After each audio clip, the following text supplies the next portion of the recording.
Izayi igice cya kane. Uwo munsi abagore 7 bazihambira ku mugabo umwe bamubwira bati, tuzatungwa n'ibikorwa byacu tuniyambike, ariko nibura dushobore kwitirirwa izina ryawe, udukureho ikimwaro, udusigisigi twa Yerusalemu. Kuri uwo munsi umumero w'Uhoraho uzaba icyubahiro n'ikuzo, imyaka izera mu gihugu, izatera ishema n'ubwema udusigisigi twa Isirayeli. Nuko abarokotse b'i Siyoni n'imponoke za Yerusalemu bitwa intungane, abo bose bazandikwe i Yerusalemu, kugira ngo babashe kubaho. Ubwo Uhoraho azamara guhanagura ubwandu bw'abakobwa b'i Siyoni, akuhagera Yerusalemu amaraso yahamenewe, akoresheje urubanza n'umwuka utwika, abantu bose ahantu hose ho ku musozi wa Siyoni no ku makoraniro yaho azahatwikiriza igicu ku manywa, n'umwotsi utera ibishashi by'umuriro mu ijoro. Ikuzo ry'Uhoraho rizabitwikire byose, nk'ihema cyangwa inzu y'ibyatsi itanga igicucu mu minsi y'icyokere, ikaba ubwihisho n'ubwugamo mu gihe cy'imvura n'umuyaga. Izayi igice cya 5. Indirimbo y'umuzabibu w'Uhoraho. Reka ndirimbire inshuti yanjye indirimbo y'uwo nkunda n'iy'umuzabibu we. Inkoramutima yanjye yari ifite umuzabibu ku musozi urumbuka, atabira ubutaka abukuramo amabuye.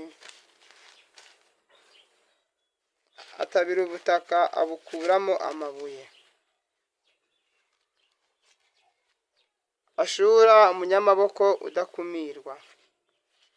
Uhoraho arembuje ihanga rye kure, arihamagaye riva mu mpera z'isi. None ngaha riraje n'ingoga ryihuta cyane. Nta n'umwe muri bo wananiwe cyangwa ngo asitare, nta wahunikiye cyangwa ngo asinzire. Imikandara yabo nta wakenyurutse, n'imishumi y'inkweto zabo ntiyapfundutse. Imyambi yabo iratyaye, imiheto yabo yose irareze. Ibinono by'amafarasi yabo ni nk'amasarabwayi. Inziga z'amagare yabo zirihuta nk'izitwawe n'umuyaga. Barivuga baratontoma nk'intare y'ingore, cyangwa nk'ibyana byayo. Barasakuza bagahumira ku muhigo wabo, bakawutwara ntihagire uwubambura. Uwo munsi umworomo ukaze nk'umuhengeri wo mu nyanja uzugariza iyi mbaga. Nibareba imisozi babone umwijima n'umubabaro, urumuri rwijime kubera ibicu byinshi bicucitse. Izayi igice cya 6. Ibyahanuriwe Yuda igihe itewe na Samariya na Damasi. Izayi aba umuhanuzi w'Uhoraho. Mu mwaka umwami Yoziya yatanzwemo, nabonye Nyagasani yicaye ku ntebe ya cyami ndende kandi itumburutse. Ibinyita by'igishura cye byari byuzuye icyumba gitagatifu cy'ingoro y'Imana.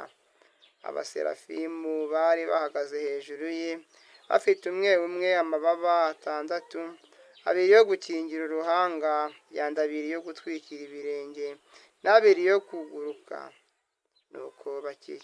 Nuko bakikiranya amajwi bavuga bati, Nyir'ubutagatifu, Nyir'ubutagatifu, Nyir'ubutagatifu, n'Uhoraho umugaba w'ingabo, isi yose yuzuye ikuzo rye. Umurimo w'ayo majwi uhindisha umushyitsi inzugi n'ibizingiti byazo, maze ingoro isabwa n'umwotsi. Nuko ndavuga nti, ndagowe banshikiyeho, kuko ndi umuntu w'ururimi